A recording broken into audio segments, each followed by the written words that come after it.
The theme of today's show is space games, and we're going to be starting exploring the local system, if you will, with Space Station Assault, which was published in 2004 by Your Move Games, a company that was started right here in Somerville.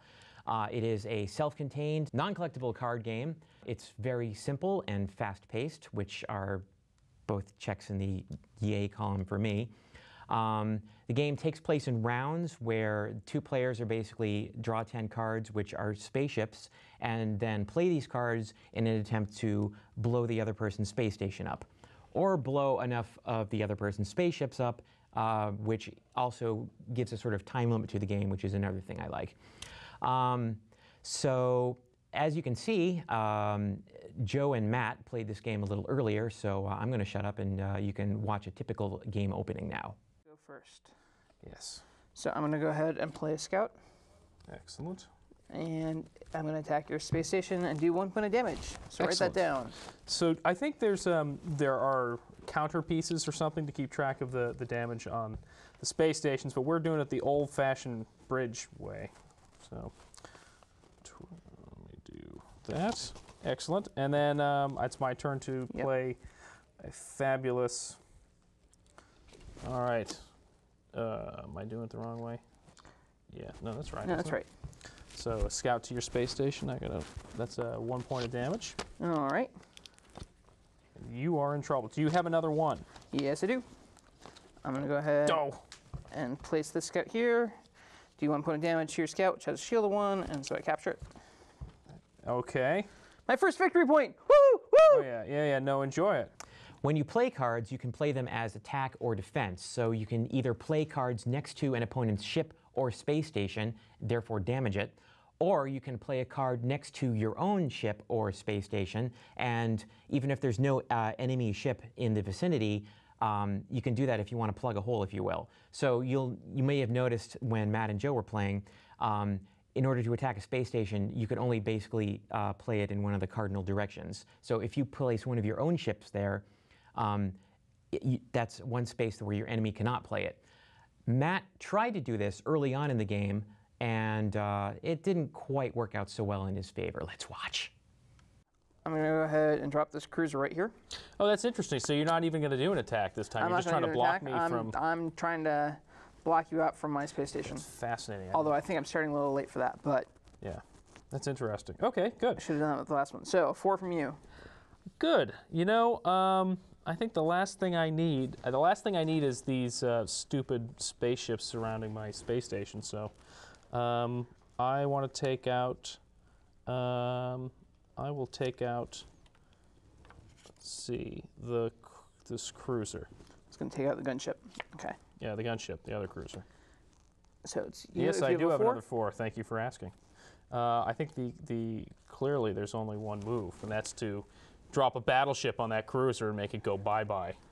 Fair enough. Do you have another 4? No, I don't.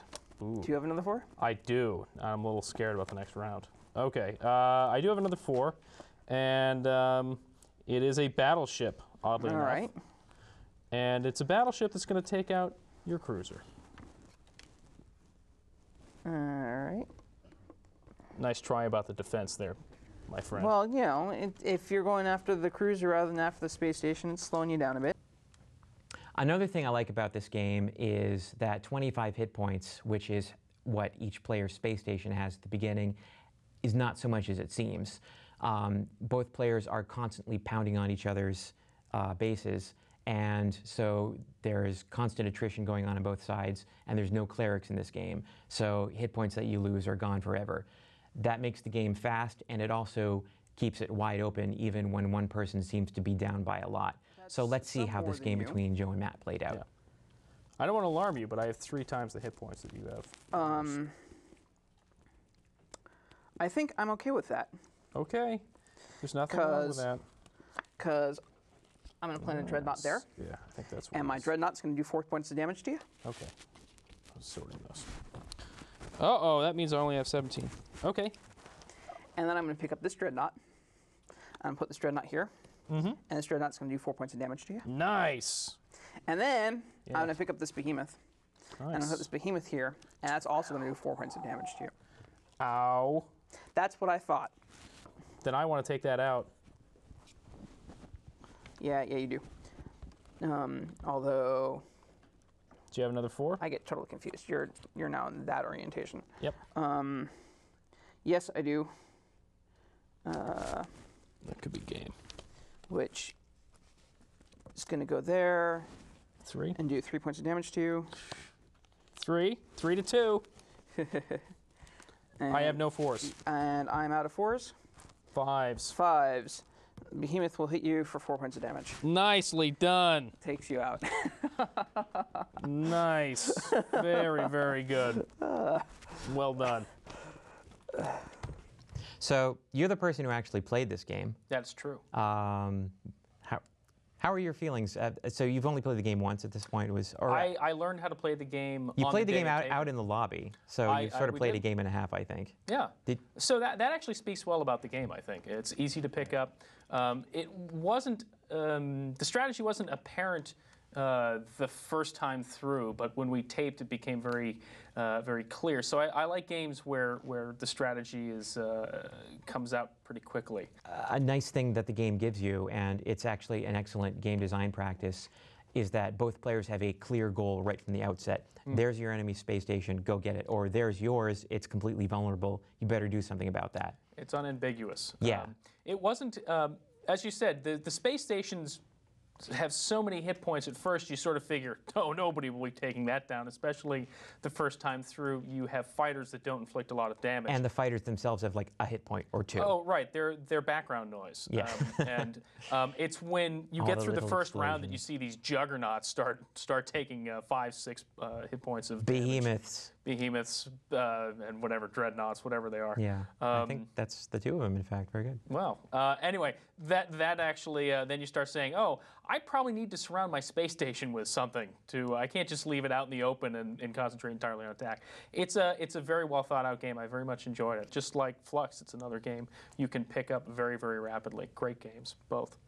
One quibble I did have about the game is with the card design.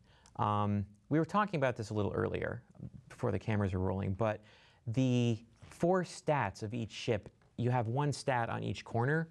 That kind of doesn't, it's not immediately obvious how you're supposed to fan the cards in your hand that way, because when you fan them, you can only see one of the numbers. And I think the way that everyone automatically ends up doing it is fanning it, so sorting cards by speed, because you want to play your 1s out first and then your 2s. But once you've done that, you still have to pull, your fan apart in order to see what the damage is and what the shield is. I actually, I don't think that's a problem. Because there's essentially only 2 types of ships per speed. There's basically the ship that can take a lot of damage but can't deal out a lot of attack points, and then there's the opposite. Yeah. So you're really only looking at attackers and defenders of the 2 types, and again, you pick that up pretty rapidly after the first wave. There's not, unless you happen to be dealt a hand where you don't have a variety of ships, which is always interesting. And interesting when that happens. I really like the random element. I really like random elements in games like this. It's surprising. It really is effective. I didn't expect the game to be to have that complexity for just a simple card game. Yeah, it does well.